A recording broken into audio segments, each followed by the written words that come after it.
Menipisnya stok bawang putih di wilayah Kabupaten Pinrang dari perusahaan distribusi bawang putih dalam 2 pekan terakhir menyebabkan harga bawang putih mengalami kenaikan hingga Rp40.000 per kilogram dari harga sebelumnya yang berkisar Rp30.000 per kilogram. Pedagang sembako Mintawati mengatakan menipisnya stok bawang putih dalam sepekan terakhir ini menyebabkan harga bawang putih langsung mengalami kenaikan harga di pasar tradisional. Kenaikan harga ini berlangsung secara bertahap dari Juni 2025 lalu, membuat pembeli hanya membeli eceran dalam jumlah sedikit agar dapat memenuhi kebutuhan bawang putih. Sekarang bawang putih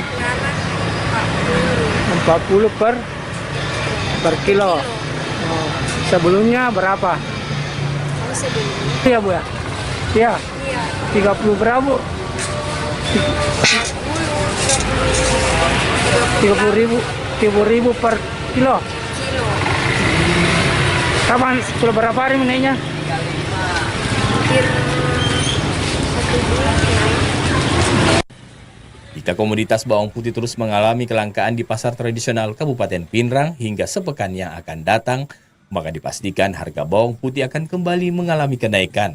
Apalagi kebanyakan bawang putih berasal dari luar Pulau Sulawesi dan luar negeri.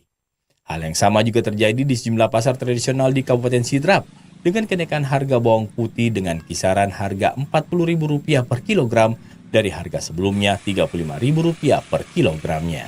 Asandikala TVRI Sulawesi Selatan melaporkan.